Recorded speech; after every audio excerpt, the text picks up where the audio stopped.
Hello friends, welcome to my channel home cooking with Shri. আজকে একটা নতুন রেসিপি নিয়ে চলে এসেছি। এটার নাম হলো মির্চি ভাজি। মানে এরকম বড় বড় লঙ্কা কিন্তু আমি আগে দেখিনি, হয়তো আপনারা অনেকেই খাননি বা দেখেননি। আমিও প্রথমবারই এটা টেস্ট করলাম। লঙ্কা দেখে মনে করবেন না যে প্রচণ্ড ঝাল হবে, কিন্তু সেরকম কিছুই না। একটু তিতো তিতো ভাব আছে, আর সামান্য ঝাল তো থাকবে, লঙ্কা বলে কথা। তো খেতে কিন্তু ভালোই হয়েছিল। তো চলুন আমরা দেখে নিই রেসিপিটা। প্রথমে আমি লঙ্কাগুলোকে ভালো করে ধুয়ে নিয়েছি। প্রত্যেকটা লঙ্কাকে ভালো করে ধুয়ে নিয়েছি। তারপর মাঝ বরাবর প্রত্যেকটা লঙ্কাকে এভাবে কেটে নিয়েছি। আর ভেতরের যে বীজটা ছিল সেই বীজটাকে কেটে বার করে দিয়েছি। কারণ এই ভেতরে আমরা পুর ভরবো, আর সেই পুরটাও তৈরি করে দেখাবো পরে আমি। তো প্রথম কাজ আমাদের এই বীজটাকে বের করে নেওয়া। এইভাবে প্রত্যেকটা লঙ্কার বীজগুলোকে আমি বার করে নিয়েছি, আর দেখালাম না। এবার একটা পাত্রে কিছুটা বেসন নিয়ে নিলাম আমি। আর বলে রাখি, এই মির্চি ভাজি যখন আপনি বাড়িতে করবেন তখন বেসনটাকে একটু পুরু করে গুলবেন। কারণ আমরা যেভাবে বাড়িতে বেগুনি করি সেভাবেই আমি করার জন্য পাতলা করে গুলেছিলাম বেসনটা। তারপরে বুঝতে পারলাম যে না, বেসনটা একবারেই পাতলা হয়ে গেছে। তারপরে আবার বেসন দিয়ে নুন দিয়ে ঠিক করে নিয়েছিলাম। তো তার জন্যই প্রথমে বলে দিলাম একটু পাতলা করে না গুলে একটু পুরু করে গুলবেন। তারপর কিছুটা লঙ্কা গুঁড়ো নিয়ে নিয়েছি। কিছুটা আলুর দম মশলা নিয়ে নিয়েছি। আপনি আলুর দম মশলাটা নাও নিতে পারেন। নিয়ে নিয়েছি হলুদ গুঁড়ো, পরিমাণ মতো গোলমরিচ গুঁড়ো, আর সামান্য জিরে গুঁড়ো। আর নিয়েছি লবণ পরিমাণ মতো। এবার সব কিছু জিনিস একসাথে ভালো করে মিশিয়ে নিতে হবে। মিশিয়ে নেওয়ার পর সামান্য জল দেব, আর এটাকে গুলতে থাকবো। জলটা প্রথম থেকে বেশি ব্যবহার করবেন না, অল্প অল্প করে নেবেন আর গোলাতে থাকবেন।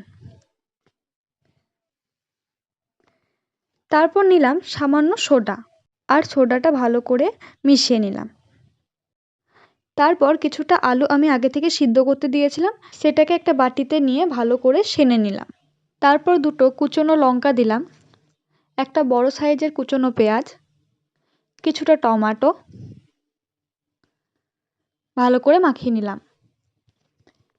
এরপর আলু সিদ্ধর মধ্যে দিয়ে দিলাম গোলমরিচ গুঁড়ো, লঙ্কা গুঁড়ো, আর পরিমাণ মতো লবণ।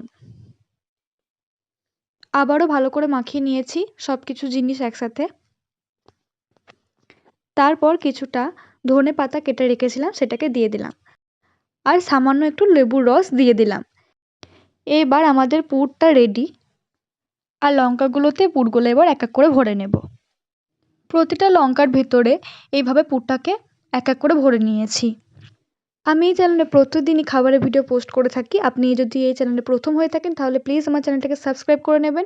আর সাবস্ক্রাইব করলেই হবে না, শুধু বেল বাটনটাকে ক্লিক করে দিয়ে অল করে দিতে হবে, যাতে প্রত্যেকটা ভিডিও পোস্ট করা মাত্র সবার আগে নোটিফিকেশান আপনার ফোনে ঢোকে। দেখুন প্রত্যেকটা লঙ্কাতে আমার পুর ভরা কমপ্লিট। এবার এক এক করে কড়াইয়ে ভাজতে হবে। যেহেতু অনেক কটা লঙ্কায় ভাজতে হবে, তার জন্য অনেকটা পরিমাণে সাদা তেল আমি ব্যবহার করে নিয়েছি কড়াইয়ে, আর তেলটাকে ভালো করে গরম হতে দিয়ে দিয়েছি। এক এক করে লঙ্কাগুলো বেসনের মধ্যে ভালো করে গুলিয়ে নিয়ে কড়াইয়ের মধ্যে ছেড়ে দিলাম। কড়াইয়ের তেলটা যখন ভালোভাবে গরম হয়ে আসবে তখনই এটা কড়াইয়ের তেলে দেবেন, তাহলে কিন্তু ভাজাটা আরও বেশি ভালো হবে।